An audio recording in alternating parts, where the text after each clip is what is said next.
vamos a dedicarle eso y luego... Ay, nos vamos, el público a decir, ¿de qué se están riendo? Porque dice que ahora yo también tengo que hablar de mis recuerdos. Sí. Ay, doctora en ciencia política, sí. ¿Por qué me dice usted que yo tengo que hablar de mis recuerdos? Porque mira, a veces platicas tú y te acuerdas de unos libros que estudiamos en ciencias políticas. Y ahora te los traje. Yo te prometí, decías uno verde y uno rojito. Uno verde y uno rojito. Estos libros eran...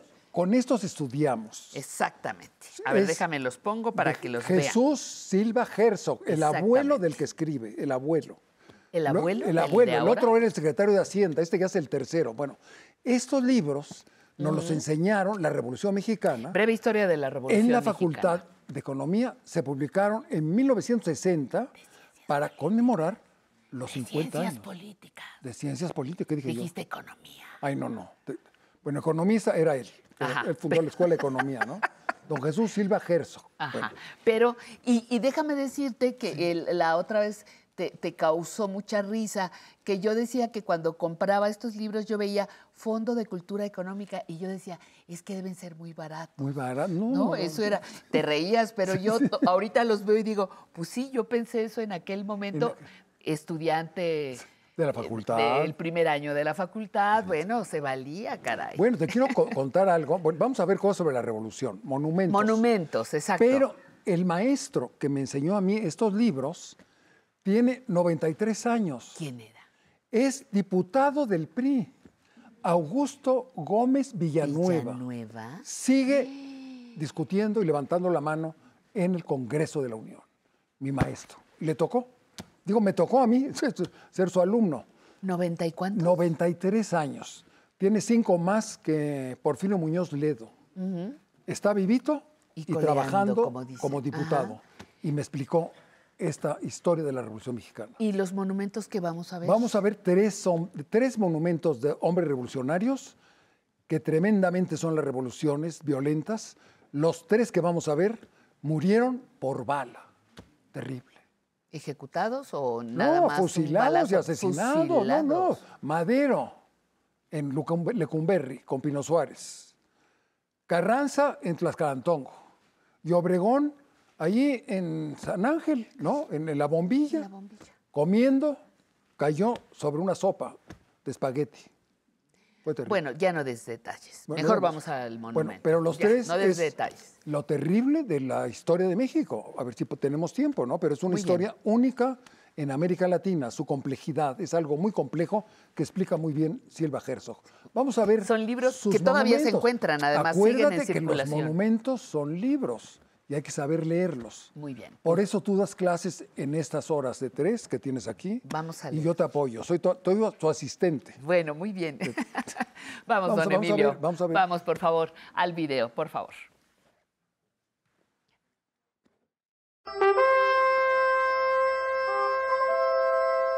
En el interior del monumento al general Álvaro Obregón, situado en el Jardín de la Bombilla en San Ángel, se encuentran 3 magníficas esculturas en bronce que son obra del arquitecto y escultor Ignacio Azúnzun. La principal figura en el recinto solemne es la efigie del vencedor de los ejércitos de Victoriano Huerta y también héroe de la batalla de Celaya en la que venció a la División del Norte, dirigida por el general Francisco Villa, durante la etapa de lucha entre los diferentes grupos revolucionarios que vencieron a la dictadura de Porfirio Díaz. Otro bronce simboliza a las tropas campesinas que lucharon bajo el mando de Álvaro Obregón. La tercera escultura representa a los soldados obreros que integraron al Ejército Constitucionalista, principal grupo vencedor del movimiento revolucionario. El presidente Álvaro Obregón creó la Secretaría de Educación Pública el 5 de septiembre de 1921. Construyó su sede en la calle de Argentina, en el centro histórico, y nombró como primer secretario de Educación al humanista y revolucionario José Vasconcelos, quien por su labor notable como educador es considerado maestro de América. Este monumento, en la calle de San Ildefonso, a un costado de la antigua Universidad Nacional, es un homenaje a José Vasconcelos, un ideólogo central de la Revolución Mexicana que participó con Francisco Madero en el inicio de la Revolución de 1910 como fundador del Partido Antirreeleccionista. Al triunfo de la Revolución, el presidente Álvaro Obregón nombra a José Vasconcelos rector de la universidad en el año de 1920. Y en 1921 lo designa como primer secretario de la Secretaría de Educación Pública, institución en la que realiza una labor extraordinaria a favor de la educación popular y democrática. En el año de 1943, Vasconcelos fue fundador, junto con un grupo de ilustres sabios, del Colegio Nacional, la suprema institución de cultura del país. El presidente Álvaro Obregón y su secretario de Educación, José Vasconcelos, son los creadores del sistema moderno educativo que estableció la Revolución Mexicana.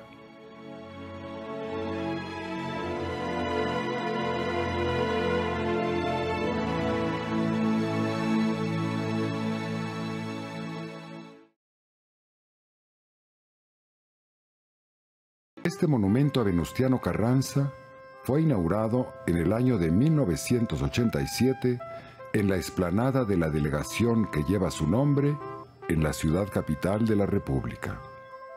La urna en el pedestal del monumento contiene el corazón del Barón de Cuatro Ciénegas.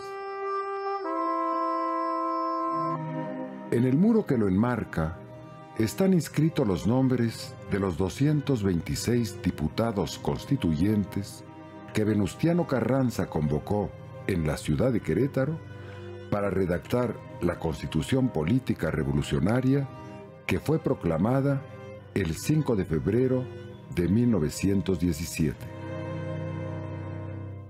Venustiano Carranza nació en Cuatro Ciénegas, Coahuila, en 1859.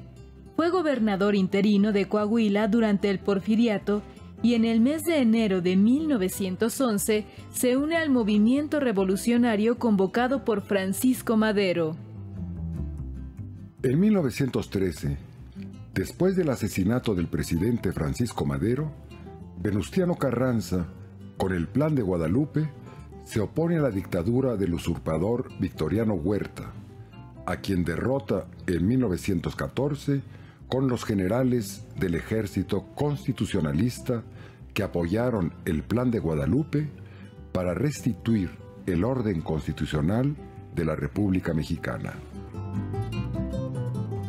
Este monumento a Venustiano Carranza fue inaugurado el 5 de febrero de 1954 en el puerto de Veracruz, para conmemorar la expedición de la Ley Agraria del 6 de enero de 1915, que dio origen a la reforma social del movimiento revolucionario en beneficio de los campesinos sin tierra.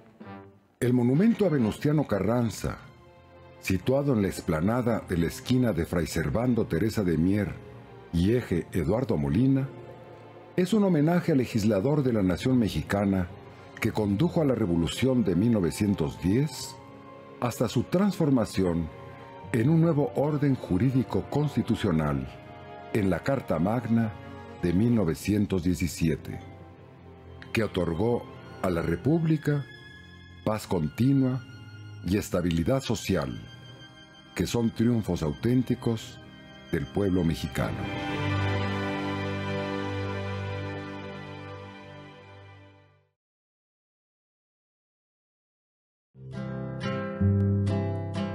El monumento nacional que honra la memoria de Francisco Madero, el hombre de Coahuila que convocó a su pueblo en 1910 para iniciar una revolución que derrocara la dictadura de 33 años del general Porfirio Díaz, fue inaugurado en el año de 1960 en el bosque de Chapultepec, frente a la residencia presidencial de Los Pinos, el 20 de noviembre de 1960, para conmemorar el 50 aniversario de la Revolución Mexicana.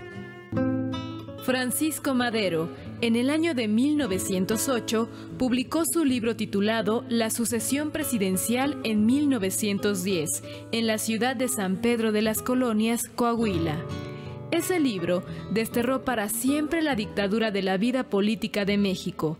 Su propuesta democrática puso en movimiento a los grupos inconformes con la dictadura de 3 décadas del general Porfirio Díaz. El libro de Madero y el partido antirreeleccionista que fundó en 1909, con el lema Sufragio efectivo, no reelección, provocaron el derrumbe, por medio de las armas, de un régimen oligárquico obstinado en eternizarse en el poder. Madero fue candidato a las elecciones presidenciales de 1910, postulado por el partido antirreeleccionista. El voto popular de ese año fue violado por el general Porfirio Díaz. Madero fue encarcelado en San Luis Potosí, logra fugarse y el 16 de octubre, con el Plan de San Luis, firmado el 5 de octubre, convoca al pueblo para que se levante en armas el día 20 de noviembre de ese año. La Revolución Democrática de Madero triunfa en varias batallas contra el ejército federal. El general Díaz renuncia a la presidencia y se exilia a Europa en el mes de mayo de 1911. Desde la frontera norte, en un viaje en tren, Madero entra en triunfo a la Ciudad de México el 7 de julio de 1911.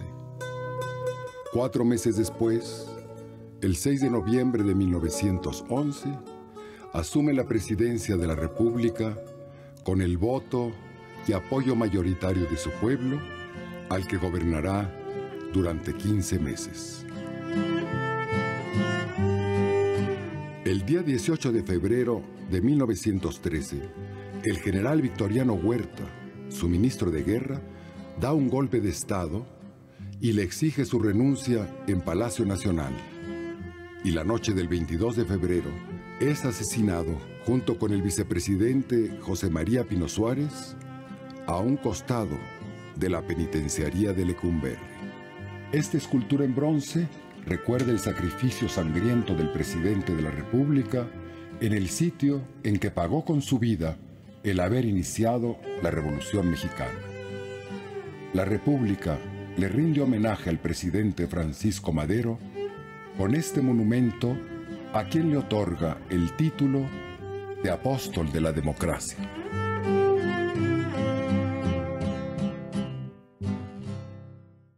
Tan, tan, mira, hasta con el fin de la guitarra. Tan, tan, tararán, pues sí. tan, tan.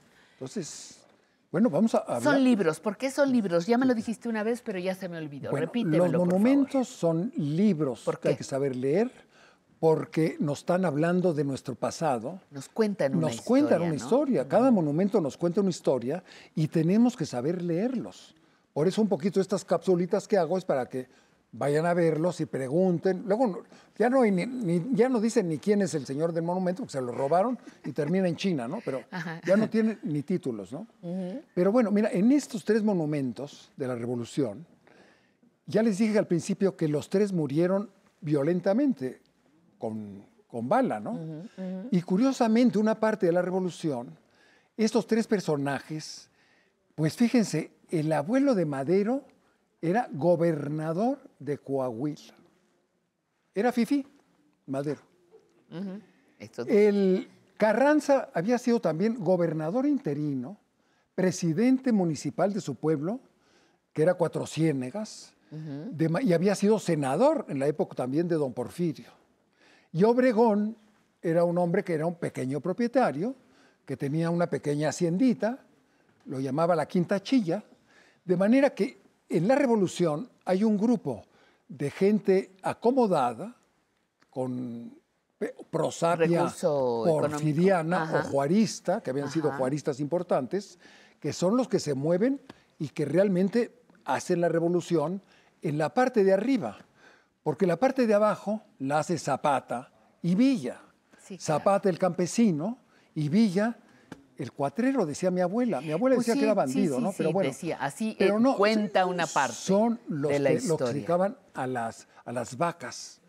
Son pastores, ¿no? Y eso lo explica muy bien. Me lo explicaron a mí. Había pastores en el norte, campesinos e indígenas en el sur, obreros de los Flores Magón. Ahí están 3 de los que eran pueblo a pueblo.